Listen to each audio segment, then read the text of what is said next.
Coucou et buongiorno à tous. Bon, avec ma petite voix de crécelle, on démarre fort. Je suis d'humeur aujourd'hui, d'humeur rigolote, d'humeur joviale, je sais pas, est-ce que c'est le soleil ou quoi? Bref, on se retrouve pour le 6e et du coup, dernier épisode, parce que cette fois-ci, je vais faire un petit peu un condensé des 2 dernières dizaines de cartes, donc de 40 à 50, que j'ai rangé dans l'ordre pour te faciliter le suivi. Et j'ai mis de côté tous les personnages, tous les monsieur, madame, parce que je vais faire, on va commencer direct avec eux d'ailleurs, hein, sur les interprétations des personnages. On va commencer d'abord avec le livret. Ça commence à quoi? À 45 avec la jeune fille.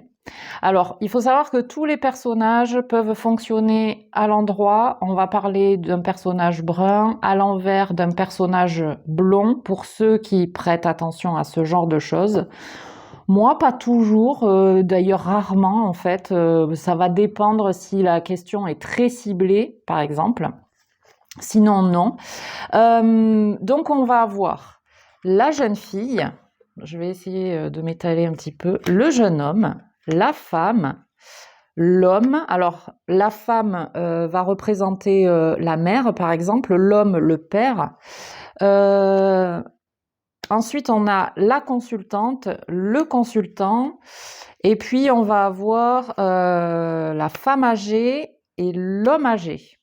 Bon, à partir de là, tout est à peu près dit. Alors moi, ces quatre-là, je les mélange tout le temps. Je sais jamais qui est qui, si c'est le consultant, si c'est le père, si c'est la mère. Et j'ai envie de dire un petit peu importe. Parce que du coup, moi, avec les personnages, ce que je fais, c'est ce que ça m'inspire. Si par exemple je vois la petite fille, pour moi la petite fille et le jeune homme, hein, d'ailleurs, ce sont des personnages en construction qui découvrent un petit peu la vie. On peut parler de personnes puériles aussi, par exemple, tout ce que moi j'associe aux jeunes personnes. Ensuite, pour ce qui est des parents entre guillemets et des consultants ou consultantes, j'ai envie de dire que ça va être un petit peu sur l'inspiration du moment. Je peux penser au père ou à la mère selon à quelle carte c'est associé. Alors, sans pour autant faire référence à une personne précise quand je suis en consultation. Je vais parler de ce que représente la mère et le père pour moi.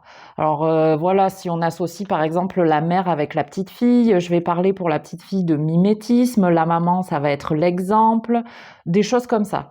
C'est un petit peu ce que représente pour moi ce type de personnage et je t'invite à faire un petit peu la même chose parce que là c'est vraiment au ressenti de chacun.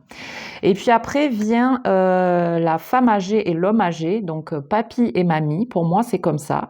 Les deux, c'est la preuve de sagesse en règle générale. Le papy encore plus, parce que moi je vois presque la femme âgée, la mamie, je la vois plus comme dans... Peut-être parce que c'est mon ancien métier qui me fait dire ça, mais j'ai croisé pas mal de personnes âgées quand j'étais factrice. Et les mamies, elles sont dans un mood, elles en ont rien à foutre des autres. C'est comme si elles avaient un regain de vie.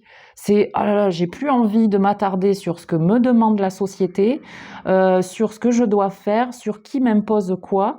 C'est vraiment, voilà, ça c'est ma propre perception, donc à chacun de la faire. Puis le papy, c'est quelqu'un de plus posé, plus réfléchi.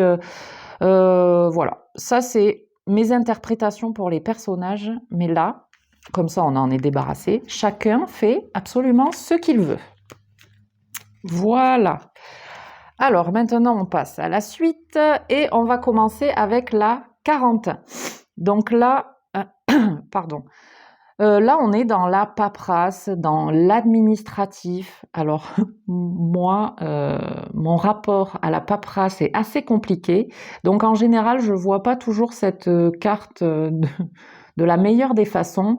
Mais on sait aussi que les papiers, c'est quand même un passage obligé. Enfin, voilà, s'occuper de sa mutuelle, des trucs un petit peu obligatoires pour un salarié qui doit signer ses papiers, tout ça, tout ça.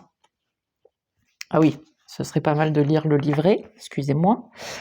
40, les papiers. Papiers, démarches administratives, examens en cours. Alors oui, effectivement, j'ai pas pensé à le dire, mais les examens pour les ados, en plus, on y est en plein dedans avec le bac et compagnie. Ensuite, on a la carte de l'hiver. Donc là, vous êtes habitués. Période de 3 mois, hiver passé, hiver futur, hiver présent. Et puis, l'hiver, pour moi, c'est aussi tout ce qui est en pause. Voilà, ça végète l'hiver, il se passe pas grand-chose, tout est au repos, la nature, elle est en dormance, et c'est ce qui peut représenter la personne, par exemple, ou l'état actuel d'une situation, c'est en pause. Qu'est-ce qu'ils en disent dans le livret? Donc, carte servant à dater les événements, la saison, gna gna. Projet interrompu, réflexion profonde, période de doute, la situation est comme gelée, ah oui, très bien, bloquée, très bien. La 42, les flèches. Alors les flèches, pour moi, c'est clairement le choix, peut-être des opportunités, plusieurs opportunités qui se présentent à soi, décision à prendre, direction à prendre, à quoi est-ce qu'on fait face en ce moment. Donc, sur le livret, choix à faire, hésitation, indécision. Oui, alors voilà, on peut aussi parler des personnes qui ont du mal à se décider. Écartèlement ou tiraillement. Désir fort d'évolution. 43. Alors, ce serait la carte de la créativité, parce que voilà, entre la musique, peut-être les déguisements. Oui, c'est la carte de la créativité, des arts, des passions et des hobbies, j'ai envie de dire. Après, c'est la créativité dans la manière peut-être de travailler aussi. Et puis ce masque, moi, ça me fait penser à certaines illusions. Est-ce qu'on se cacherait pas des choses? Est-ce que des personnes nous cacheraient pas des choses? Enfin, voilà. Dans le livret, la harpe, domaine artistique, don pour les arts en général, sens esthétique imaginaire. Bon, eux, ils font pas du tout allusion au masque de l'illusion comme moi, j'y fais allusion. Illusion, allusion. Je me fais rire toute seule, en fait, c'est n'importe quoi. La 44, alors là, on a la carte de la justice. Bon, on peut faire face à un sentiment d'injustice, de justice. En même temps, moi, j'oublie pas les grilles, donc ça me fait penser à la prison, se sentir en prison, se sentir limité, se sentir, se sentir empêché, privé de quelque chose. Et puis voilà, la balance de la justice, c'est le bon équilibre des choses, retrouver le sens de la justice.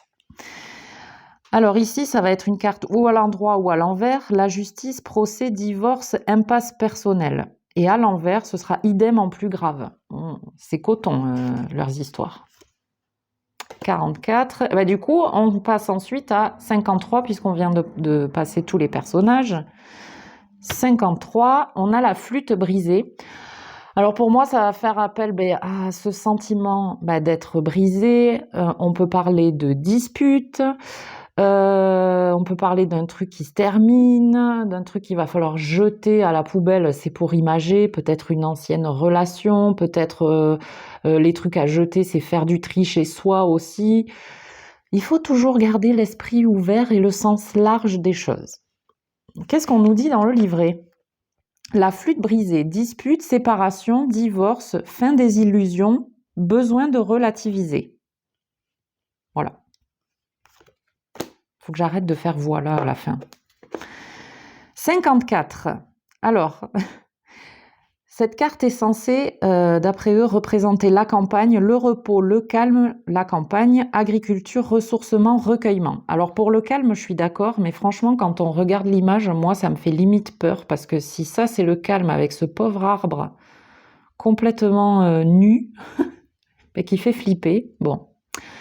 C'est peut-être aussi le moyen de se dire c'est le moment de partir en introspection, d'aller voir un petit peu ce qui pique, voilà, de s'auto-analyser pour un retour à la sérénité, par exemple au calme. Ça va être s'accorder du repos aussi et mettre un petit peu les choses à nu. Ah ben tiens, d'ailleurs, quand on parle de ça, la 55, ça va être la carte de l'automne. Alors celle-là, voilà, on est encore dans la période de 3 mois, patin couffin. Et il y a cette forme, pour moi, de mise à nu. Les arbres perdent leurs feuilles, tout se fane, tout devient ocre. C'est le moment, oui, effectivement, de se mettre à nu, d'en montrer peut-être un peu plus. Et puis ça va être aussi le moment où on va commencer à cocooner, à se mettre au chaud, à rester tranquille, où les choses vont un petit peu s'assagir, enfin à la sortie de l'été, voilà. Parfois c'est un peu difficile. Alors moi je dis ça parce que c'est mon ressenti à la fin de l'été. Oh, j'ai un sacré coup de mou déjà parce qu'il faut préparer la rentrée et que ça, il y a rien de plus relou, mais tu prends une claque en fait. Moi j'ai cette impression, on prend une claque à la fin de l'été, donc l'automne, ça va être le temps d'adaptation avant l'introspection peut-être. Alors qu'est-ce qu'ils en disent? Dépouillement, faire le vide, se débarrasser de la nostalgie des choses passées aussi. 56, la pyramide. Alors la pyramide, pour moi, ça représente les bases solides avec l'opportunité d'élévation. Quand je sors la carte de la pyramide, pour moi, elle est presque tout aussi positive que la toute première carte du jeu qui est... Oh, un petit ange qui s'est cassé la gueule.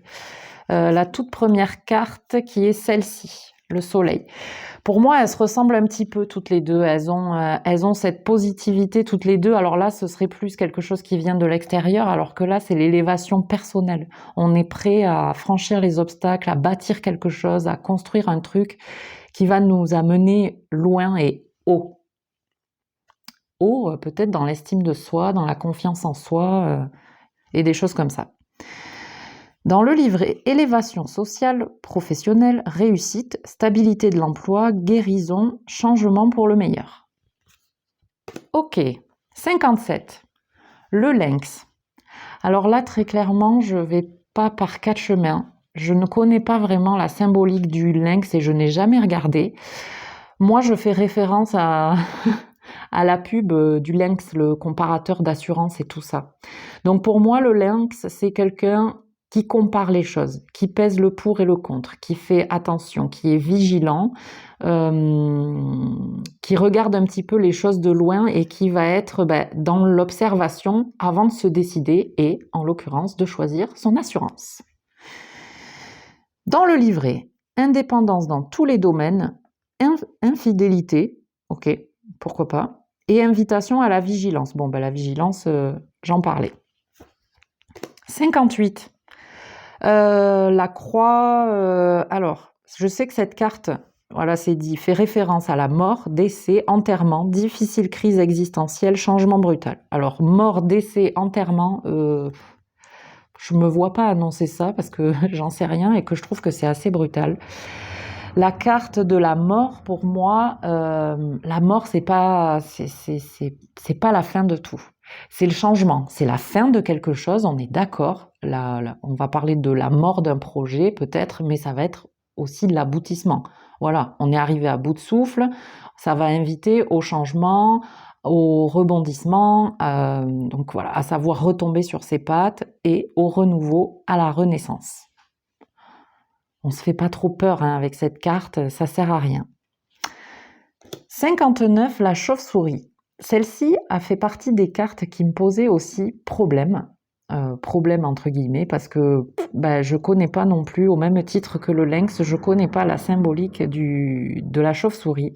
Pour moi, la chauve-souris, je vais faire un raccourci, ça va me faire penser à vampire. Et dans tout ce qui va concerner le développement de soi, le travail sur soi, pour moi, le vampire, ça va être les personnes qui pompent ton énergie ou à l'inverse, toi qui peux pomper l'énergie des autres. On est dans une sorte de vampirisme, d'être rongé de l'intérieur, d'être bouffé par quelque chose et voir comment se sortir de ça. Ça peut me faire penser aussi au monde de la nuit, alors peut-être faire référence à ses rêves, parce qu'en général la nuit on dort et on rêve. Je crois que j'ai fait le tour. Dans le livret, cette carte, la chauve-souris, perte, vol, abus de confiance, erreur de parcours. Bon là, on peut dire que moi je suis clairement à côté. Mais encore une fois, toutes ces vidéos, elles servaient à démontrer que chacun peut avoir ses interprétations. Il n'y a pas de science exacte, qu'il est important de se faire confiance et que même si au départ chacun peut suivre le livret à sa guise, moi ça m'a souvent embrouillée. Enfin, si j'avais dû interpréter la chauve-souris comme ça par exemple, je me serais perdue totalement et c'est ce qui parfois m'a fait manquer de confiance. C'est ce qui fait que pour ma part, j'ai décidé de me débarrasser, je les jette pas, mais de ne pas utiliser les livrets de mes oracles. Je les bûche dans mon petit coin, je vais retourner les cartes, je me fais un petit livret avec des notes. Souvent, ça va être des post-it que ensuite, alors là, c'est des notes, par exemple, mais dans un autre oracle, je sais que j'ai plein de post-it sur lesquels je note des mots-clés et je t'invite à faire la même chose. En attendant, je vous remercie tous d'avoir suivi tous ces épisodes de l'Oracle G. J'espère que ça pourra apporter un regard nouveau. Et puis ben voilà, c'est tout. On like, on commente, on s'abonne, on partage. Et tout ça, tout ça. Merci et gros bisous à tous.